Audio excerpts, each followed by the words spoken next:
All right. Good afternoon, everyone. I hope you're having a wonderful week this week, and you're excited here for this session today that we've got coming to you. This is, as hopefully all of you know, just a part of our Advisor Growth webinar series.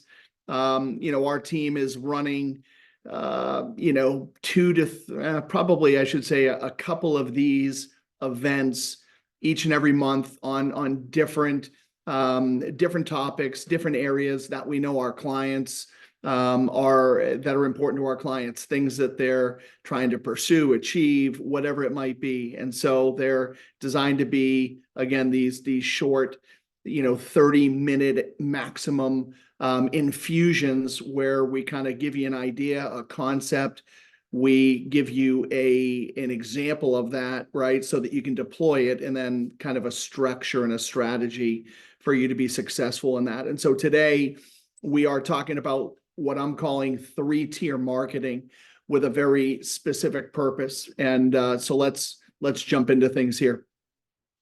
Kind of the premise behind this is that we're finding, all of our clients, to a certain degree, pretty much everybody that we are working with, have talked to as it relates to marketing, are spending time, are spending money, and in many cases are spending time and money without a strategic plan as it relates to their marketing. And what I mean about that is, things that they might be showing up to, or things that they might be sponsoring or funding or inviting people to without an actual strategic plan. I've asked clients for years about events and things that they're doing in that way, and asking them, what's the ROI that you want to achieve from this, this event that you're attending, or this thing that you're hosting, or this thing that you're sponsoring?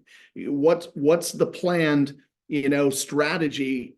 What ROI is that driving for your business as a result, right? And I get blank stares all the time. Well, the answer almost always boils down to more. We do these things, we attend these things, we sponsor these things because we want it to create more opportunity.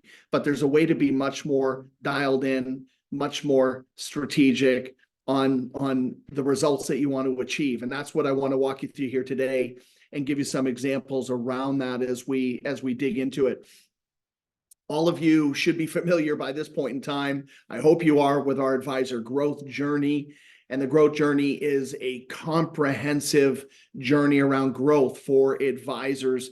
And today, this is marketing focused. And so, as you can see there, we are on the far left side in the orange, and we're focused in the focus section of the Advisor Growth Journey. And so today's really just all about that marketing plan, but it's beyond the fact that we've defined our niche and our brand promise, and we've got our bridge language down. This is specific to, again, today's topic is specific to, again, being strategic about your marketing plan execution. Again, places where you're spending time, places where you're spending money, and places clearly where you're actually doing both of those things in ways in which you can be more strategic. But again, the stage, or the whole focus section and stage of the Advisor Growth Journey is full of all of these marketing resources to allow you to be more impactful, to really dial these things so that ultimately at the end of the day, you can grow, right? We all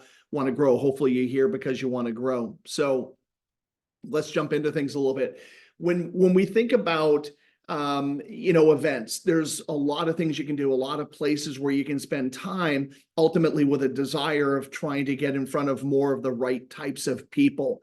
And so when we think about this, we talk about it in the form of, what we call channel marketing. So, if you look at this framework here, looking at, first and foremost, where are the fish? If we're fishing today for opportunities and to get in front of those ideal prospects for business, we need to get really, really clear on where are the people that are ideal for us, where are they spending time? And it might be multiple places, but we have to really get clear on that. Is it, in social media, or is it different types of social events, or Are they affiliated with different nonprofits or religious organizations, or maybe it's around a team or sporting event or business clubs or golf courses. Again, it can be a number of these things when you look across your clientele, but this is really important to get clear on and understand about where are the people that you want to get in front of, where are they spending time, energy, and effort, because those are the places that you want to really be super strategic in your marketing efforts, right? And the things that you're targeting. The other side of it is, like, when you think about, again, marketing and marketing being different from sales, because let's just stop on that for a minute here, because I think it's important to talk about the two here, that, marketing is really, when we look at marketing is really where we're spending dollars, right? It can be our time, right? Which is a form of money and form of dollars, right? For findable, definable groups. Anytime that we're spending money and time on things, we want to make sure that we're doing it to a targeted, findable, definable group. And that is marketing. That's the purpose of it, so that you market to people that are a defined group to move them closer to you. And then sales says that we can do business with whoever it is we want to do business with. So if somebody shows up outside of that scope, outside of that maybe niche market that you've defined, and you deem it appropriate and a good, successful relationship, you can choose to do business with whoever you want. But today we're talking about marketing. We're talking about where we're spending dollars or spending time, and we really need to do that to a findable, definable group. So we need to figure out, first and foremost, where are they hanging out? Where do they spend time? Where do they go for information and things of this nature? Secondly, we need to think about, what's the message, right? What's the message that we want to share with them that will connect with them? Because if we know who our ideal client is, the message is related to things that are important to them, that are challenges for them, that are in front of them that they want to address. That's the message. The third thing here is around, what's the action that we want people to take, right? We have to really be on point and think about, what's the action that we want people to take, right, when we connect with them and when they hear our messaging. And then the final part of this is, what is the best and most appropriate way to really deliver that message, okay? So that's kind of channel thinking. Now, what you have to really think about now is, what are my channels? This is a list of 66 examples. There are thousands of things you can do and places that you can go to really connect with that ideal audience, or ways in which you can connect with that audience, right? So you can do it through, just looking down this list a little bit. You can do it through making introductions. You can do it through running seminars.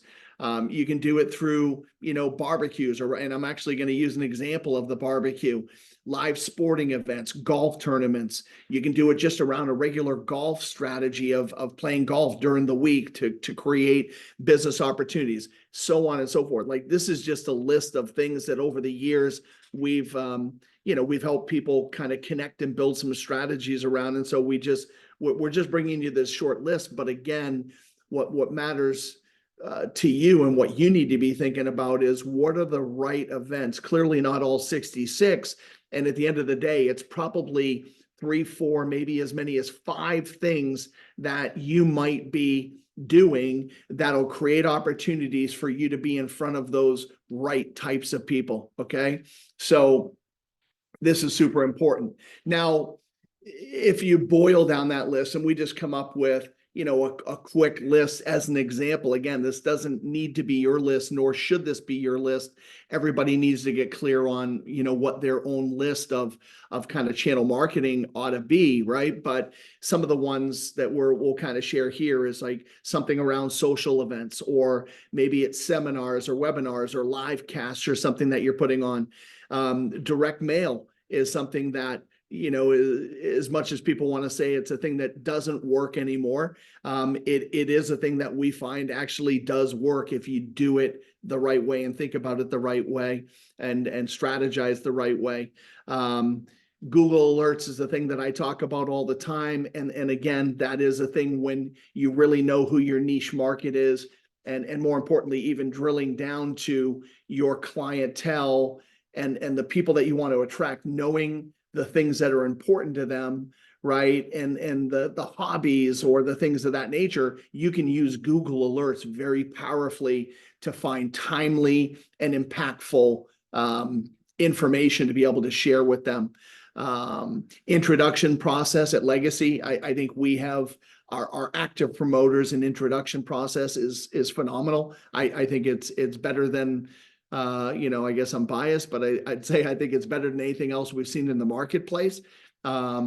And so again, that might be one of your thing. And then, looking at our social profiles, that is a very normal and current thing in which people are checking people out all the time on your social profiles. You probably get it like I do, where you're getting notifications of people that are actually coming and checking out our social profiles. So we need to make sure that those social profiles are appropriate and have, are set up and structured the right way. And, we've created documentation around that, and setting those up properly and things of that nature. So, but anyways, like this is just a quick list, but like I want to dig down further.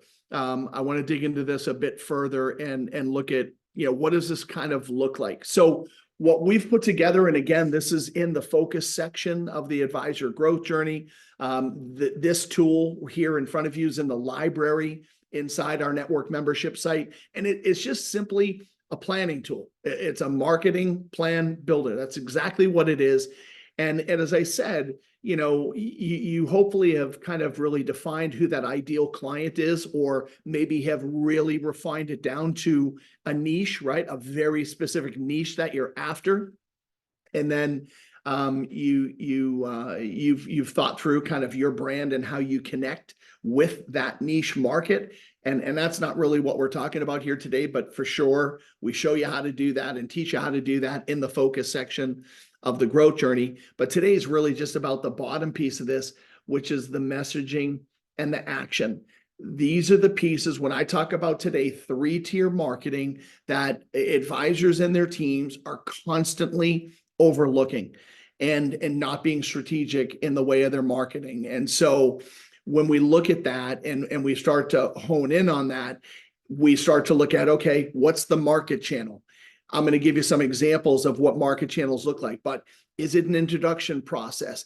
Is it around a specific social event or a club, or maybe it's a golf tournament or something of that nature that you want to run? So you have to determine what is the marketing channel that you're pursuing, right? And then below that, you can see there, it's what's the message we want to make sure that we deliver, and what's the action that we want that message to create in the people. And so we'll dig into that here.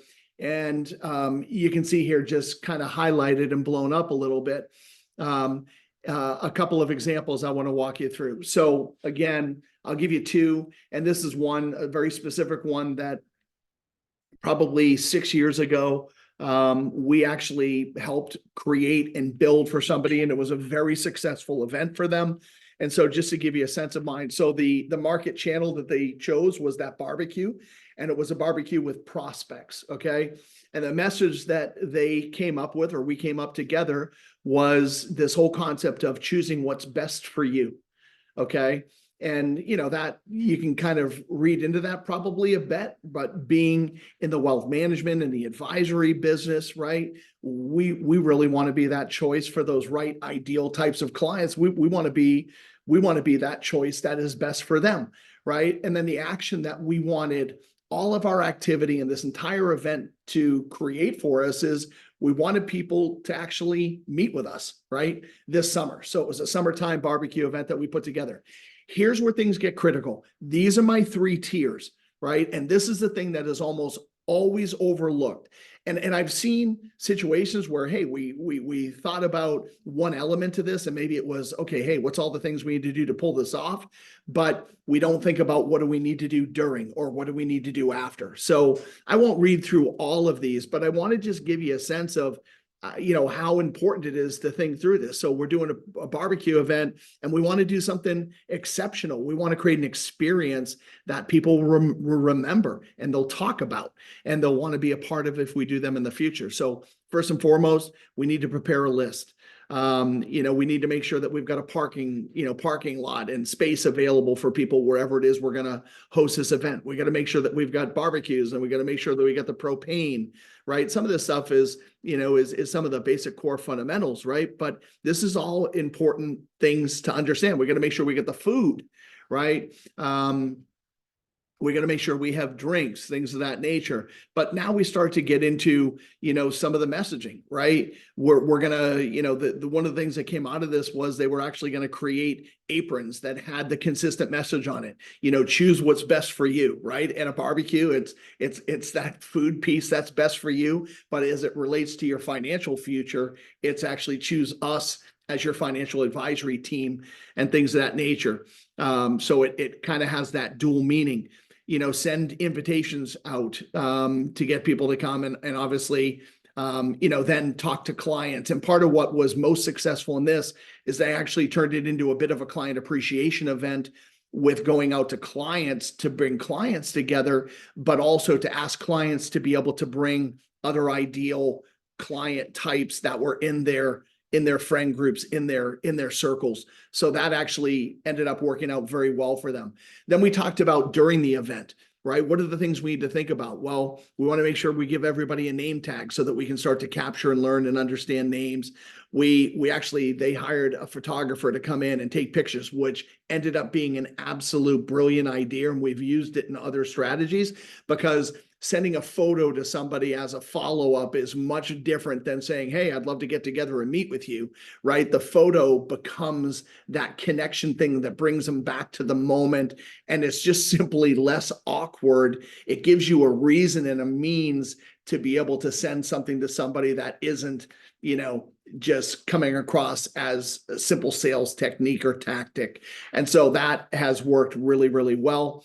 But again, it's like we really thought through, as you can read here down the list, and we're happy to, kind of make this available so you can kind of see it, but, short messages and things of that nature. The advisors actually took an opportunity to address the group, and they had a very well thought out, consistent message that they shared with the group. It wasn't a lot. It was very simple. It was very clean. And then when they got in conversations throughout the barbecue, some people were actually asking them to book meetings at that point in time. And so, that was happening during, right? So if people wanted to book, we'd begin to have those conversations. And then what happened afterwards? Well, as you can see here, send out photos to clients, prospects, as a part of a follow-up. And then they made it a point to phone every one of their clients and prospects and engage them for a meeting, right? So we had a very clear, defined follow-on strategy. And then we measure it, right? And so basically in this instance, they invited 50 people, 33 people attended, and then 13 meetings were actually booked. So you do a little bit of a return on investment for putting on the event. Everything all in cost them about $2,200 for the food and all of those things, photographer, all of that stuff. Which worked out to be about $169 per meeting booked. And you know what? They booked a significantly high percentage of new clients out of this. So in the end, that cost per meeting was ridiculously low. But the return on it, when you looked at how many of those people actually became clients of the firm, was just it was an absolute home run. So this became something that they are now doing every single summer, and some of those summers they've actually done them multiple times. COVID was a challenge, but since then this is back up and running and booming. So I just want to give you a perspective around that. And then just looking at a different event, okay? This was for another firm, and this was just last year. This was basically a community sponsorship that they were doing with a local Boys and Girls Club. So, the advisor, the business are big sponsors in the community and inside the Boys and Girls Club. And the whole message here was that we came up with was strength is in the numbers. And the whole point of that is right, it's a community outreach thing. It's a community-wide event. And so in the numbers of people, right, is one aspect of it. Like we can be great and successful together with all of our people, but at the same time, right, like that our ability to give and support and things of that nature is also in the strength of our own numbers, right, from a planning and wealth management standpoint. So again, kind of a dual meeting. And again, the action plan just simply here was we wanted people to be able to meet.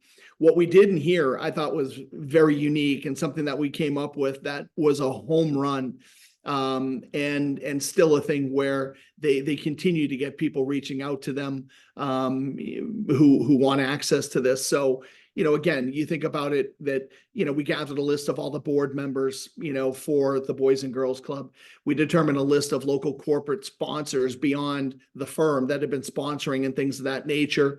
And then we also got a list of all key donors and supporters who would be actually attending the event. And so that was just a home run of all the people that we gathered that we could then know who it is we wanted to connect with in the day of the event. And they came up with a giveaway, which I thought was really, really creative, which was most of you are probably familiar with LifeLock.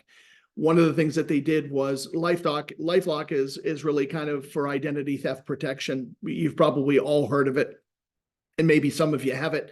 But one of the things they did was they went out to LifeLock, and like an annual subscription for LifeLock is like $89.99. Well, they negotiated down and they got like a group package. I want to say it wasn't huge, but it was like $80. And they were able to get kind of a discount code. So if anybody used that code, they could get it. And that was the giveaway for people that booked a meeting with them. And so what they did was they basically had a business card, and they took their business card and then they had a code put on the back. So anybody that booked a meeting with them actually had that and had the code, and that they could plug it in, they could get the year subscription. So again, identity theft, tie that back to, planning, their numbers, their strength, all of these things. And then they had another tchotchke that they did, which we tied into it, which was just one of those branded credit card things that affix to the back of your cell phones, which was branded and things of that nature. And so that was really cool. So again, you can just look at, what we did ahead of time. We leveraged the photography aspect of it again. We wanted to make sure that we took pictures of people. We had a very, clear message along the way. We had an opportunity. They had an opportunity to talk about it as a sponsor of the event. They had an opportunity to actually say a few words, and they were very on point and dialed in for their messaging and why it was so important to them. And their message is just all about, community is everything to us. And the one thing that we know is that we're better together, because like your own financial strength, like your own finances, strength is in the numbers, right? So again, a little corny, but that was the message, and it really, really landed. And so again, as an afterwards, we did that whole follow-up strategy, with the photos, which was huge. And then, we phoned everybody from the event and so on and so forth. And so, people booked appointments, and it was great. So they basically, in the first go around of this, they visited with 75 people, and 14 booked appointments actually happened at the event. This wasn't even as a part of the follow-on call up. That actually happened at the event because people both wanted to meet with them, but also wanted LifeLock, right? So people were willing to come and meet with them. So they had like a $3,500 sponsorship, and then the LifeLock thing was like $1,100 or $1,200. Was spent on the ones that they gave away. So in the end, it was about a $330 per meeting booked cost back to the business, right? So, and again, they've been super successful in converting these people, and those conversations have gone really, really well. But the really important thing here is, we're coming on time, is the fact that time and money is a limited thing. We only have so much time in our days, and I'm talking to advisors that are just so busy, right? And we only have so much money that we can allocate to these types of endeavors. And so why not do it with more purpose and more direction and more of a strategy to it. And it doesn't have to be that hard to really sit and think about what are the things that we need to do before and during and after to create the greatest number, the greatest amount of return on investment for the time and the dollars that we're spending. And so again, for our clients, this framework is here, these examples are here for you to kind of lean on and look at. If you have questions about it, if you have an event you want to do, if you want to brainstorm, how you might think about tackling some of this, let's have a conversation about it and let's dig in. But this is the 3-tiered marketing model, and inevitably, I don't know that I've ever seen one of my clients actually be doing it this way and really looking at all 3 aspects of this. I've seen many times, they're looking at one aspect of it, or at best I've seen them looking at 2 aspects, right? But in order to get the highest return, right, and create the greatest opportunities for the business, you have to consider all 3. And you will just see the results, and you will see the lift happen in the business if you can just get more strategic about it. So again, gave you the concept, gave you the idea, gave you the framework, gave you some examples. I really hope that this was helpful for you today. I hope you can just see ways in which you can apply this to drive amazing growth in your businesses. And we want to be here to help you with that in any way that we can. So please don't hesitate to reach out to us. We've got more events that are coming up. We've got a few more events. Actually, it looks like 3 more events. We got a lot going on this month, which is exciting. We've got events in April, and we'll just continue to keep adding onto this list. Reach out to Michael if you want to have any conversations. If you want to make sure you're getting registered for these events, he can show you where and how to do that as well. But until then, keep doing what you do. Have a wonderful rest of your week. And please let us know where we can help along the way. Thanks for being here. Take care.